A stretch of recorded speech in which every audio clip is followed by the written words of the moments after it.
नमस्कार दोस्तों, आप देख रहे हैं हॉरर स्टोरी डार्क। चलिए आज की कहानी की ओर बढ़ते हैं। माला को ट्रेन में सफ़र करना बहुत पसंद था। एक रात उसे एक छोटे से गांव से अपने घर लौटना था। गांव का स्टेशन सुनसान था और घड़ी में रात के ठीक 12 बजे थे। चारों ओर घना अंधेरा छाया हुआ था और हल्की हल्की हवा में पेड़ों की पत्तियां सरसराहट कर रही थीं। वातावरण में एक अजीब सी ठंडक थी जो उसके शरीर के आर पार हो रही थी। ट्रेन का आगमन हुआ और माला ने देखा कि ट्रेन पूरी तरह से खाली थी।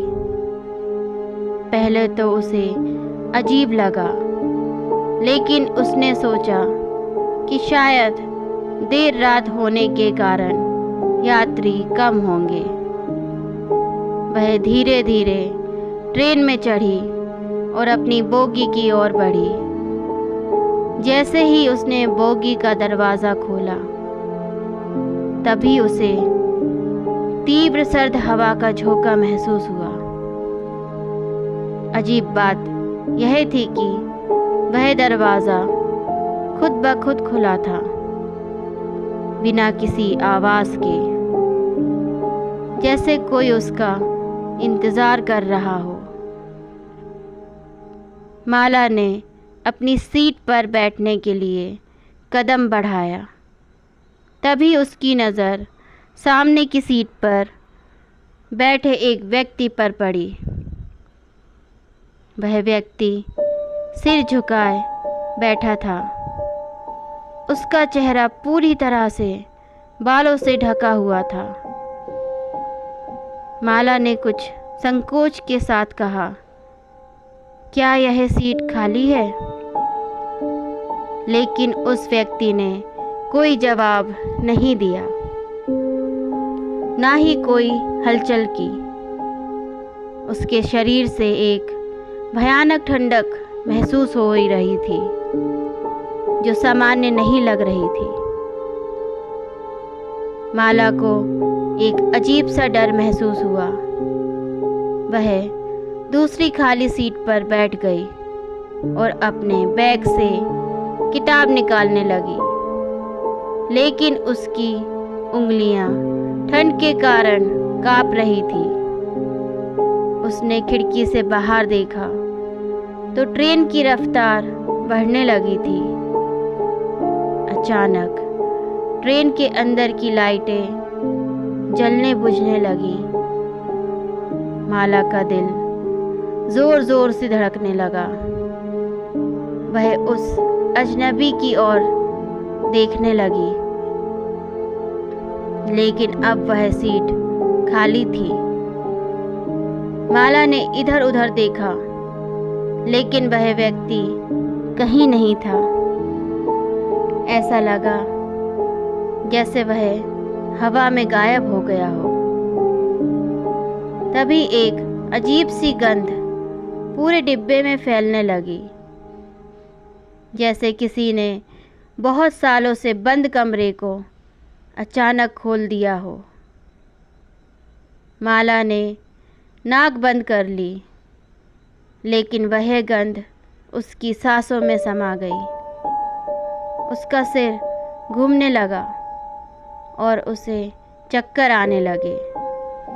तभी उसने एक धीमी दबी दबी चीख सुनी। वह चीख किसी इंसान की नहीं लग रही थी। माला ने डर के मारे अपनी आंखें बंद कर ली और भगवान का नाम लेने लगी। अचानक उसने अपनी बोगी का दरवाज़ा खुलने की आवाज़ सुनी।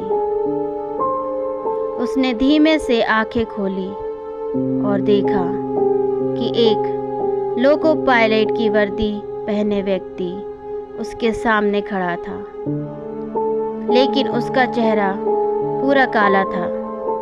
उसकी आंखें खून जैसी लाल और होठों से एक अजीब सी मुस्कान फैली हुई थी।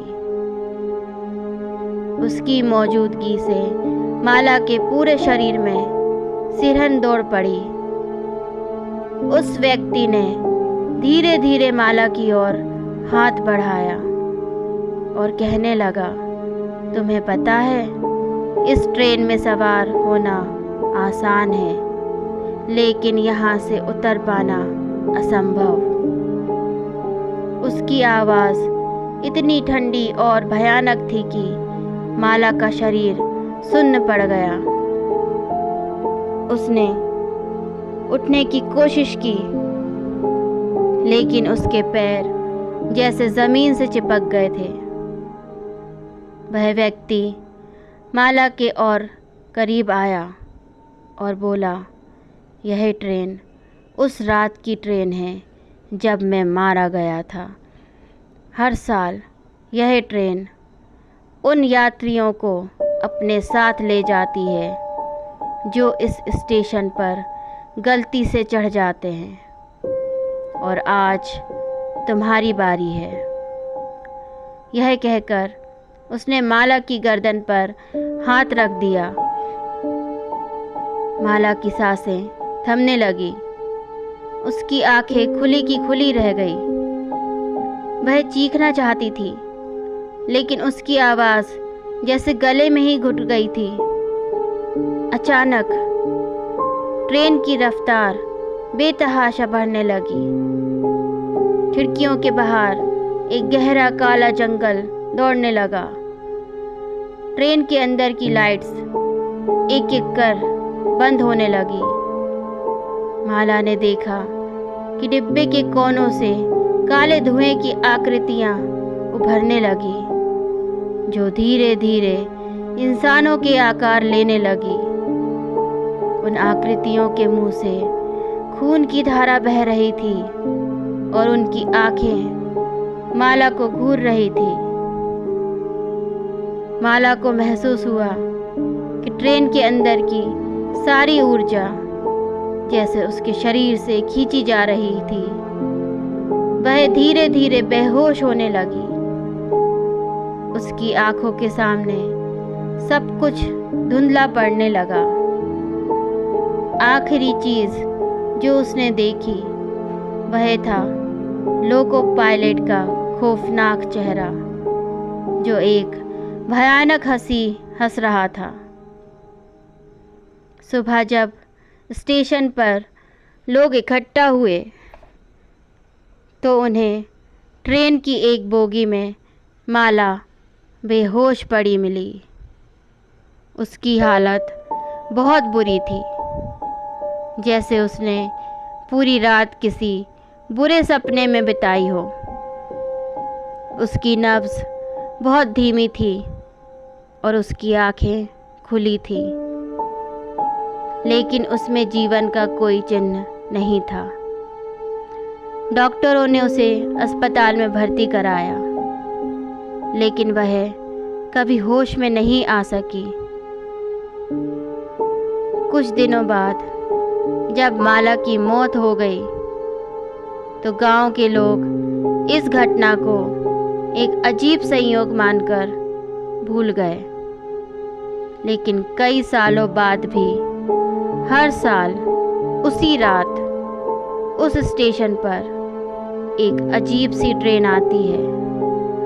ट्रेन के अंदर से यात्रियों की चीखें और लोको पायलट की डरावनी हंसी सुनाई देती है। कहा जाता है कि जो भी उस ट्रेन में चढ़ता है वह फिर कभी वापस नहीं आता। आज भी उस गांव के लोग रात के 12 बजे उस स्टेशन के पास जाने की हिम्मत नहीं करते। माला की कहानी ने सबको सिखा दिया है कि कभी कभी अनजाने में लिए गए फैसले हमें मौत के अंधेरे कुएं में ढकेल सकते हैं, जहां से वापसी की कोई राह नहीं होती। कहानी अच्छी लगी है तो लाइक शेयर एंड सब्सक्राइब करें। धन्यवाद।